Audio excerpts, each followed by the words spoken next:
चलो आगे देखो, हम सब पढ़ रहे थे पृष्ठीय क्षेत्रफल और आयतन। ठीक, 13.1 एक सवाल हुआ था। ठीक, सवाल नंबर 2 देखो क्या कह रहा है, आराम समझो ध्यान से। एक कमरे की फर्श की लंबाई, चौड़ाई और ऊंचाई क्रमशः कितनी है? 5 मीटर, 4 मीटर और 3 मीटर है। ठीक, 7.5 रुपया जी प्रति मीटर क्यूब पर स्क्वायर की दर से इस कमरे के दीवारों और छत पर सफेदी कराने का व्यय ज्ञात कीजिए। दूसरा वाला ना, यही सवाल। शांत रहो, चलो दो ध्यान से, किसी बात देर रिवाइज करवा रहे हैं। चलो, तो कमरे की लंबाई कितना दी गई हमको? कमरे की लंबाई यल 5 मीटर, चौड़ाई बी दिया 4 मीटर, ऊंचाई 3 मीटर। ऊंचाई दी है कितना जी? 3 मीटर। अब बताओ, करा कि 7.5 रुपया प्रति मीटर स्क्वायर की दर से इस कमरे की दीवारों और छत पर पेंट कहां का करना है? चारों दीवारों पर, और तो छत पर क्या होगा? लंबाई और चौड़ाई होगा। और चारों दीवारों में क्या होंगे? 2 गुणे लंबाई था, चौड़ाई गुणे ऊंचाई। तो चलो, सफेदी करने वाला क्षेत्रफल, कोई बात नहीं, वही बात है ना। सफेदी करने वाला तो सफेदी होने वाला क्षेत्रफल,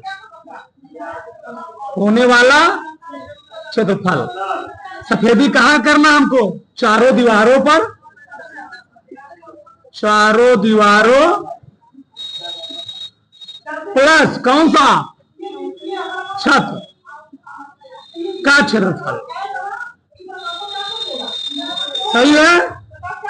अब बताओ, चारों दीवारों के लिए फार्मूला क्या होता है? 2 गुणे लंबाई प्लस चौड़ाई गुणे, और छतवा क्या होगा?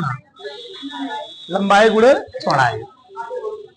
ठीक, 2 गुणे यल कितना दिया है? 5 प्लस 4 ऊंचाई, 5 प्लस 5 गुणे 4,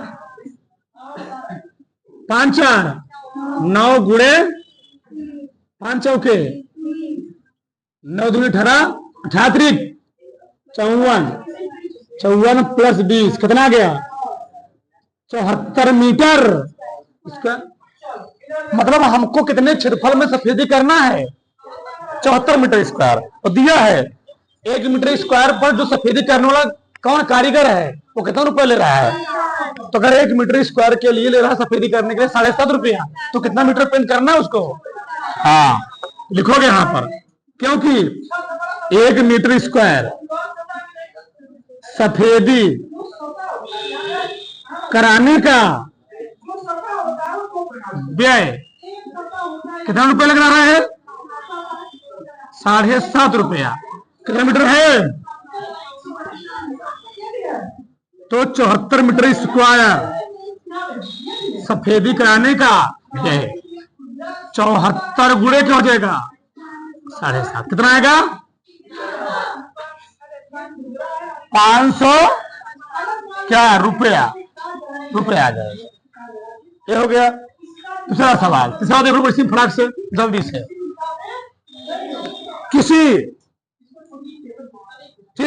किसी आयताकार हॉल के फर्श का परिमाप कितना है? 250 ठीक रुपए रुपया 10 प्रति मीटर स्क्वायर की दर से चारों दीवारों पर पेंट कराने की लागत कितना है? 15,000 रुपए। इस हाल की चाय ज्ञात कीजिए। और संख्या तुमको दिया है, चारों डिब्बों का क्षेत्रफल क्या होगा? 5 मीटर क्षेत्रफल क्या? ये बताओ, बहुत ध्यान समझो। आयताकार फर्श का परिमाप दिया है, आयताकार, बोलो मत, आयताकार फर्श का परिमाप कितना दिया जी? 250 मीटर। आयताकार फर्श की ऊंचाई नहीं मालूम है, अगर मैं ऊंचाई में उसके प्रति मीटर स्क्वायर से रुपए पर गुणा कर दूं, प्रति मीटर स्क्वायर कितना रुपए लग रहा है, तो क्या जाएगा, कुल रुपए के बराबर हो जाएगा। देखो इधर हमको निकालना क्या होगा, परिमाप दिया गया है, परिमाप हमें परिमाप में गुणा कर दूं किसका, ऊंचाई का, तो इसका क्या निकल आएगा, कुल पृष्ठीय क्षेत्रफल। ठीक, तो क्या था, डिब्बा था, क्या था, हाल था, आयताकार हाल का क्षेत्रफल।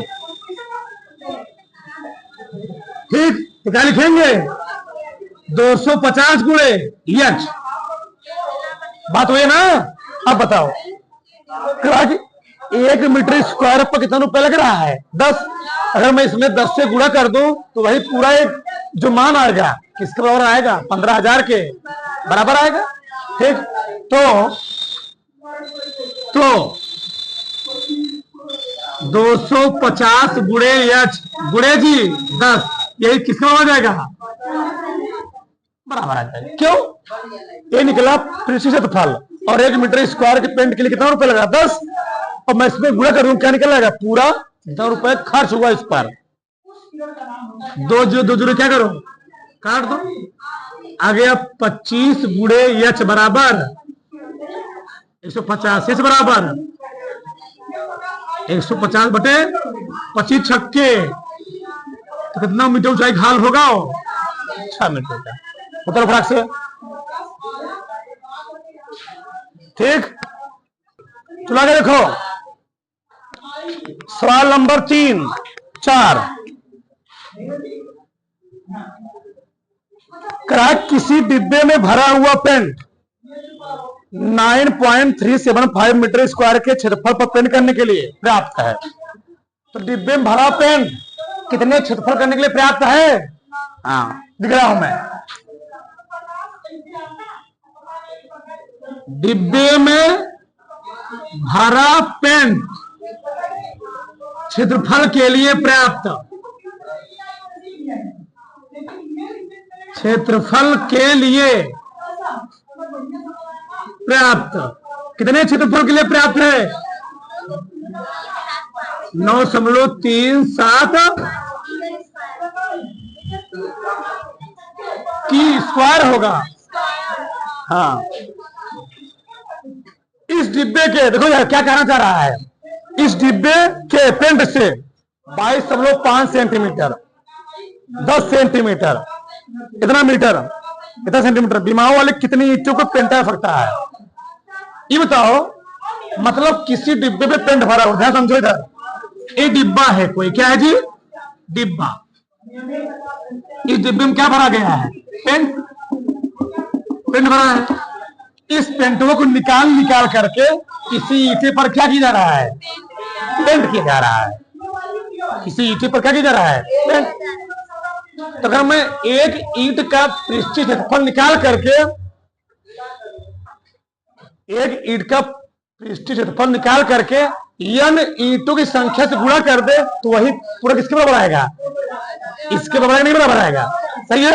क्यों, जो पेंटवा भरा हुआ इतना मीटर स्क्वायर के लिए क्या क्षेत्रफल के लिए, पेंट करने के लिए पेंट कर रहा है। तो अगर मैं एक ईंट का क्षेत्रफल निकाल करके या ईंटों से गुणा कर दूं तो किसके बराबर आएगा, कितना, कि प्रॉब्लम क्या है, ईंट की माप, तो ईंट की माप दी गई है, लिख रहा हूं पहले, ईंट की माप क्या दिया है, 22.5 सेंटीमीटर गुणे 10 सेंटीमीटर गुणे 7.5 सेंटीमीटर।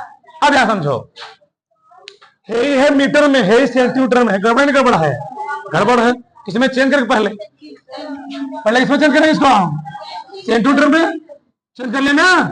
तो अब यहां ध्यान समझो, थोड़ा मिटाना पड़ेगा, बहुत ध्यान समझना। चलो, तो हम लोग जानते हैं, अगर हमको दिया हो 1 मीटर, तो 1 मीटर में कई सेंटीमीटर, 1 मीटर में 100 सेंटी, लेकिन यहां मीटर नहीं दिया है, यहां दिया मीटर स्क्वायर, तो 1 मीटर स्क्वायर में कई सेंटीमीटर, तो 100 सेंटीमीटर गुणे क्या लिखेंगे, गुणे 100 सेंटीमीटर, तो क्या जाएगा यही 10,000 सेंटीमीटर स्क्वायर आ जाएगा। तो इससे इसमें गुणा हो जाएगा, हम लास्ट में गुणा कर देंगे। चलो तो मैंने क्या बोला, पहले हम निकाले थे एक ईंट का आयतन, चलो आयतन नहीं, एक ईंट का पृष्ठीय क्षेत्रफल, वही एक ईंट का संपूर्ण पृष्ठीय क्षेत्रफल, फॉर्मूला जानते ही हो, 2 गुणे LB BH HL, 2 गुणे LB, L कितना है B, 10 गुणे 7.5 प्लस 7.5 गुणे 2 गुणे कितना आ गए 200, एक कितना आएगा 75, एक कितना आएगा गुणे कर लोगे तो 108.75, जोड़ो पूरा कितना आ जाएगा 468, गुणा कर लोगे तो फिर बराबर आएगा 937.50, लो ये आ गया सेंटीमीटर स्क्वायर। ये बताओ एक ईंट का संपूर्ण पृष्ठीय क्षेत्रफल निकल गया, और जो उस डिब्बे में पेंट भरा हुआ है वह जितना वो कमरा है उसको पेंट करने के लिए पर्याप्त है। अगर मैं एक ईंट के क्षेत्रफल में n से गुणा कर दूं तो वही किसके बराबर आ जाएगा, इसके बराबर, यानी एक ईंट का, बोलो मत, एक ईंट का जो क्षेत्रफल है अगर मैं यहाँ से गुणा कर दूं, चाहे छोटा चाहे बड़ा, वही किसको बराबर आ जाएगा, कुल क्षेत्रफल के, कुल पेंट के क्षेत्रफल बराबर, कुल पेंट के क्षेत्रफल के, ठीक। या मैं लिख सकता हूं ऐसे, n बराबर सफेदी करने के लिए पर्याप्त क्षेत्रफल, ऐसे लिख लो, सफेदी करने के लिए पर्याप्त पेंट,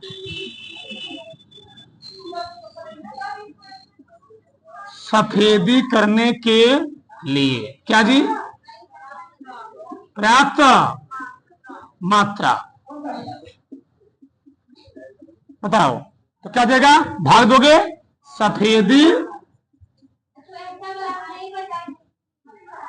करने के लिए क्या,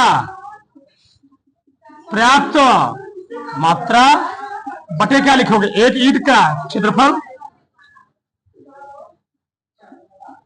एक ईंट का क्षेत्रफल, ठीक। क्या जाएगा ये, n बराबर कितना है 9375, गुणे कितना लिखोगे ना, 100 गुणे 100 लिख दूं, 100 गुणे 100 है, चलो सही है, ठीक, बटे कितना 93 हटना, सही है। अगर मैं इसमें 100 से गुणा कर दूंगा तो दशमलव कहां जाएगा, यहां पर लग जाएगा, 937.5 गुणे बटे 937, जो ऊपर वही क्या है, तो कितने टोटल होंगे वहां पर 100 ईंट, यानी जो डिब्बों में पेंटो भरा था ना वह कितना ईंट को पेंट कर पाएगा, केवल 100 ईंट को पेंट कर पाएगा। अभी ये शादी विवाह होता जो खाना बनता पूछा था कई लोग बराती में आओगे, नहीं पूछते कहा कितना बड़ा आदमी होगा, कितना छोटा आदमी होगा, भाई 25 ठहोगे 100 ठहोगे 500 लोग आओगे, पूछेगा उसी हिसाब से मनवाता है, समझो ना। यहाँ भी क्या है कि लिमिट होता है हर चीज का, उधर फटाक से डाल लो, ठीक।